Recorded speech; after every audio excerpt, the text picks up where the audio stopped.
नमस्कार। आज हम लिंग पुराण के कुछ खास हिस्सों पर एक गहन चर्चा करेंगे। जी।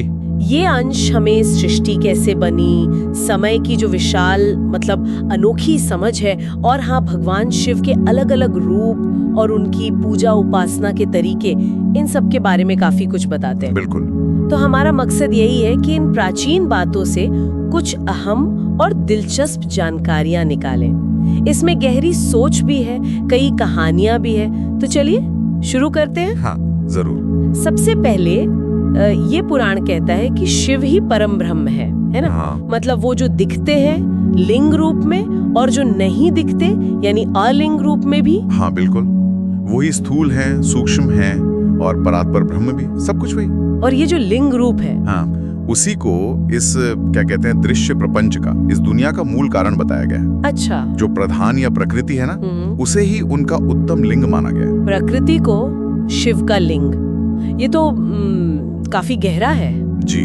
और इसी से सृष्टि की उत्पत्ति होती है। जैसे महत्त्व यानी बुद्धि, फिर अहंकार और पंच तन्मात्राएं, शब्द, स्पर्श, रूप, रस, गंध, ये सब उसी से बनते हैं।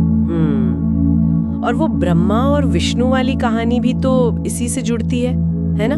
जब वो एक विशाल लिंग के आदि और अंत को खोजने निकले थे। हाँ, और यहाँ वो प्रसिद्ध कथा, वो दोनों असफल रहे थे, जिससे शिव की महत्ता, उनकी अनंतता स्थापित हुई। सही। और इसी अनंतता में सृष्टि भी चलती है। पुराण में इसका क्रम भी है। आकाश से वायु, हाँ, वायु से तेज यानी अग्नि, फिर अग्नि से जल और जल से पृथ्वी। ये क्रम तो सुना है। जी।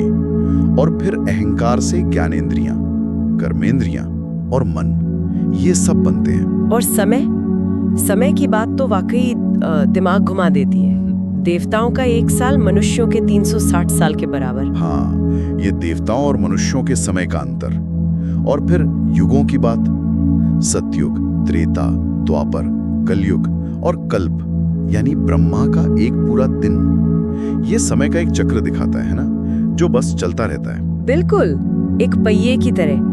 तो इस लगातार चलने वाले कालचक्र से निकलने का भी कोई रास्ता बताया है? हाँ, यहीं पर मोक्ष की बात आती है, और उसके लिए पुराण पाशुपत योग का मार्ग बताता है। पाशुपत योग? हाँ, इसके 8 अंग हैं। यम, जिसमें अहिंसा, सत्य, अस्तेय यानी चोरी न करना, ब्रह्मचर्य और अपरिग्रह, मतलब जरूरत से ज्यादा जमा ना करना, ये सब आता है। यम। फिर नियम, आसन, प्राणायाम वगैरह। सांसों पे नियंत्रण यानी प्राणायाम।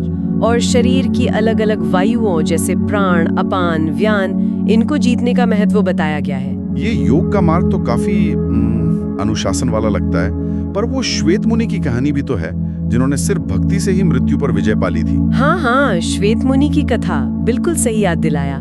काल उन्हें लेने आया था, पर शिव ने उन्हें बचाया। तो क्या भक्ति का मार्ग योग से ज्यादा शक्तिशाली है? या देखिए, पुराण दोनों का महत्व बताता है। योग एक तरह से मन और इंद्रियों को साधने का रास्ता है, और भक्ति सीधे हृदय से जुड़ने का। श्वेत मुनि की कहानी ये दिखाती है कि सच्ची भक्ति में कितनी शक्ति हो सकती है। अच्छा। और हाँ, दोनों ही मार्गों में लिंग की पूजा को मोक्ष प्राप्ति के लिए बहुत जरूरी माना गया है। वो शिव से जुड़ने का एक मुख्य प्रतीक है। और इसमें कहानियां भी तो बहुत है ना, जैसे नंदी के जन्म की, वो कैसे हुआ? जी हाँ, कहानियां तो बहुत है। नंदी की उत्पत्ति की कथा है कि कैसे शिलाद ऋषि के तप से खुश होकर शिव ने उन्हें अयोनिज यानी बिना गर्भ के जन्मे और अमर पुत्र का वरदान दिया। अरे वाह। हाँ, और फिर त्रिपुरासुरों के संहार की कहानी, जिसे त्रिपुर दहन कहते हैं। शिव ने कैसे एक ही बाण से 3 असुरों के नगरों को नष्ट कर दिया था। त्रिपुर दहन। हाँ, सुना है। इसके अलावा वशिष्ठ, पराशर जैसे कई ऋषियों और उनके वंशों की भी कहानियां मिलती हैं। और मंत्र, कोई खास मंत्र जिसका जिक्र हो? ओम नमः शिवाय का क्या महत्व बताया गया है? हाँ, पंचाक्षर मंत्र ओम नमः शिवाय, इसे तो शिव का हृदय ही कहा गया है। पुराण कहता है कि इसके जाप से परम पद मिलता है। शिव का हृदय? अच्छा। जी।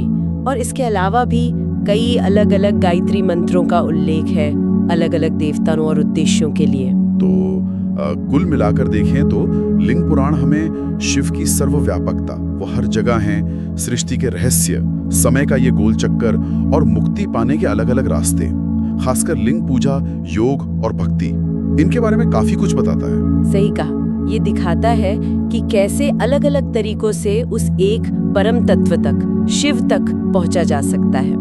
यहाँ एक बात सोचने वाली है। पुराण ये भी कहता है कि ये पूरी दुनिया, सारे लोग, यहाँ तक कि खुद समय भी शिव का ही रूप है। अगर सब कुछ शिव ही है, तो क्या इसका मतलब ये है कि हमारे आसपास दिखने वाला हर एक कण, हर पल, हर चीज बस उसी एक परम चेतना की झलक है? इस पर सोचा जा सकता है।